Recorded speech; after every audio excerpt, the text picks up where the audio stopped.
Assalamualaikum warahmatullahi wabarakatuh. Salam sejahtera bagi kita semua. Puji syukur kehadirat Tuhan Yang Maha Esa yang telah memberikan kesempatan dan kesehatan di tengah-tengah pandemi ini. Sebelumnya saya ucapkan terima kasih kepada Ibu Agustina Simangunsong MKOM selaku dosen pembimbing. Terima kasih juga kepada Bapak Bosker Sinaga MKOM selaku dosen pemuji 1. Terima kasih kepada Bapak Jijon Rapita Sagala MKOM selaku dosen pemuji 2. Perkenalkan, nama saya Ade Rentiarni dengan NIM 170121039 dan program studi teknik informatika. Pada hari ini saya akan menjelaskan mengenai penelitian saya yang berjudul Penentuan Pengangkatan Karyawan Tetap menggunakan metode AHP Studi Kasus PT BPR NBP 18. Selanjutnya latar belakang. Pertama, PT BPR NBP 18 memiliki total karyawan sebanyak 52 pegawai yang diantaranya adalah 26 karyawan tetap dan 26 karyawan kontrak. Yang kedua, saat ini penyeleksian pada karyawan tetap masih menggunakan form berupa penilaian kinerja pegawai yang tiap bulannya akan diberkaskan. Namun, pada hal itu masih sering terjadi kehilangan berkas akibat human error atau kesalahan pihak terkait yang membuat penilaian menjadi tidak maksimal dan penilaian masih subjektif dilakukan oleh pihak PT BPR NBP 18. Selanjutnya, rumusan masalah. Yang pertama, bagaimana penentuan pengangkatan karyawan tetap pada PT BPR NBP 18 dengan menggunakan metode AHP. Yang kedua, bagaimana membangun sistem pendukung keputusan dalam penentuan pengangkatan karyawan tetap pada PT BPR NBP 18. Selanjutnya, pada batasan masalah, yang pertama, metode yang akan digunakan adalah Analytical Hierarchy Process atau AHP. Yang kedua, aplikasi yang digunakan adalah aplikasi Visual Studio 2019. Yang ketiga, database yang digunakan adalah aplikasi XMPP atau MySQL. Yang keempat, kriteria yang dapat digunakan dalam penelitian ini yaitu penilaian absensi, wawasan, pelayanan, loyalitas, penampilan setelah masa 3 bulan. Selanjutnya, tujuan penelitian. Yang pertama, penentuan pengangkatan karyawan tetap pada PT BPR NBP 18 dengan menggunakan metode AHP. Yang kedua, membangun sistem pendukung keputusan dalam penentuan pengangkatan karyawan tetap pada PT BPR NBP 18. Selanjutnya, pada manfaat penelitian. Yang pertama, mempermudah proses pengangkatan karyawan tetap khususnya di PT BPR NBP 18. Yang kedua, sebagai rekomendasi bagi pihak PT BPR NBP 18 menentukan pengangkatan karyawan kontrak menjadi karyawan tetap. Selanjutnya, landasan teori. Yang pertama, menurut Diana, sistem pendukung keputusan merupakan implementasi teori-teori pengambilan keputusan yang telah diperkenalkan oleh ilmu-ilmu seperti Operation, Research, dan Management Science.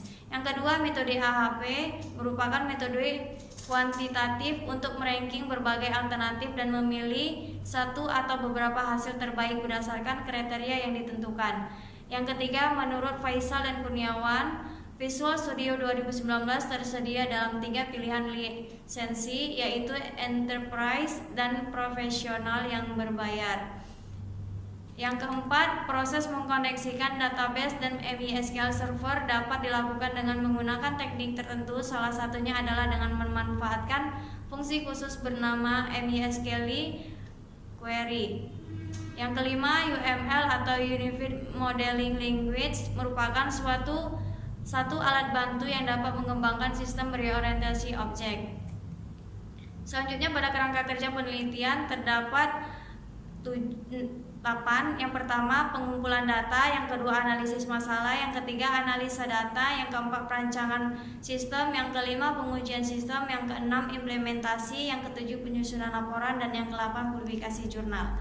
Selanjutnya, adapun analisa dan perancangan yang terdiri dari 3 pembahasan, yaitu tempat penelitian yang dilakukan di Jalan Serdang nomor 10, Gang Keluarga Simpang 3 Pekan, Kecamatan Perbaungan, Kabupaten Serdang Bedagai, Sumatera Utara 20986. Yang kedua, analisis kebutuhan sistem yang berisi tentang langkah kerja dari sistem secara menyeluruh, baik dari segi model maupun dari segi arsitektur model yang akan dibangun. Yang ketiga, analisis sistem yang akan dibangun adalah penentuan pengangkatan karyawan tetap menggunakan metode Analytical Hierarchy Process atau AHP.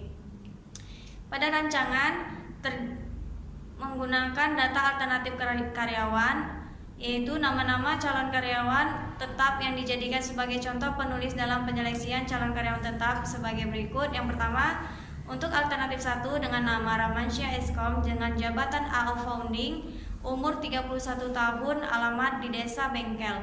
Yang kedua, data kriteria, di mana data kriteria berupa variabel-variabel yang menjadi ukuran dalam penentuan calon karyawan tetap, terdiri dari 5 kriteria. Yang pertama, kode C1 yaitu absensi, C2 wawasan, C3 pelayanan, C4 loyalitas, dan C5 penampilan.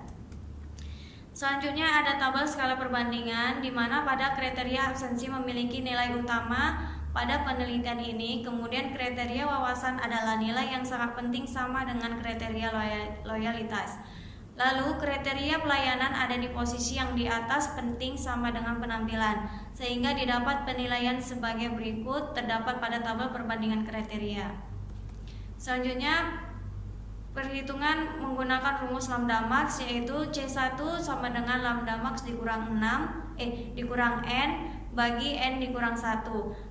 Lambda max adalah rata-rata dari total kolom pada tabel 4.10 dan dikalikan dengan nilai-nilai rata pada tabel 4.11 yang dimana tiap perhitungan akan dijumlahkan, yaitu hasil lambda maxnya sama dengan 5,037. Selanjutnya menghitung indeks konsisten dengan memakai rumus C1 sama dengan lambda max dikurang N dibagi N dikurang 1, yaitu 5,037 dikurang 5 dibagi 5 dikurang 1 sama dengan 0,09. Setelah itu sehingga nilai dari CR sama dengan C1 per IR yang dirandomkan dengan nilai 1,12, di mana nilai tersebut dinyatakan konsisten. Selanjutnya ada tabel skor kriteria dan ada tabel penilaian alternatif. Selanjutnya ada nilai tabel hasil yang dimana menjadi karyawan tetap nilai lebih dari 1,25, dan untuk perpanjangan kontrak nilai mulai dari 1 sehingga 1,25, kontrak selesai nilainya kurang dari 1. Selanjutnya kemudian sebagai langkah akhir adalah menjumlahkan nilai rata-rata dengan menjumlahkan hasil dari matrik alternatif dan kemudian tentukan hasil ranking pada tiap alternatif. Dan pada tabel data hasil tersebut dinyatakan bahwa alternatif A1, alternatif 1 dengan nama Ramansyah Eskom dengan nilai rata-rata 0,25 keterangan layak, dan alternatif 2 dengan nama Franz Saputra dengan nilai rata-rata 0,23 yaitu perpanjangan kontrak. Selanjutnya hasil dan pembahasan. Untuk implementasi sistem, pada implementasi sistem ini merupakan penerapan yang berupa langkah-langkah untuk pembuatan sistem yang akan dibangun nantinya. Di dalam implementasi sistem, pendukung keputusan dalam pengangkatan karyawan tetap dengan menggunakan metode AHP terdapat berbagai form seperti berikut. Yang pertama, tampilan menu login, di mana menu awal dari program yang admin akan mengisi username dan password agar bisa masuk ke menu utama. Yang kedua, tampilan menu utama terdapat beberapa menu. Yang pertama, menu beranda, yang kedua menu kriteria, yang ketiga menu subkriteria, yang keempat alternatif, yang kelima penilaian alternatif, yang keenam perbandingan berpasangan, yang ketujuh AHP, dan yang ke-8 laporan.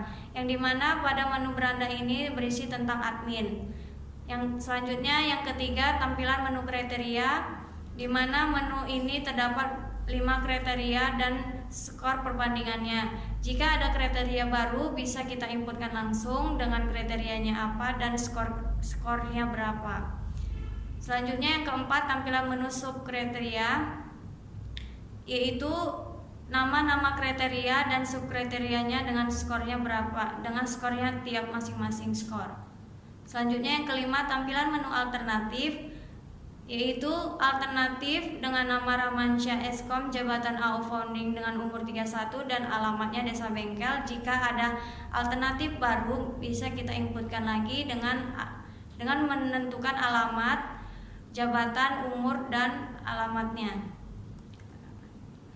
Dan yang keenam, tampilan menu penilaian alternatif. Pada menu penilaian alternatif adalah untuk mengisi nilai dari setiap karyawan. Selanjutnya yang ketujuh, tampilan menu perbandingan berpasangan kriteria. Pada menu ini merupakan tahapan di mana admin akan menentukan nilai konsisten dari tiap kriteria. Selanjutnya yang ke-8, tampilan menu perbandingan berpasangan alternatif juga merupakan di mana tahapan admin akan menentukan nilai konsisten dari tiap alternatifnya masing-masing. Yang ke-9, tampilan menu AHP. Pada menu ini merupakan hasil akhir dari perhitungan dengan menggunakan metode AHP.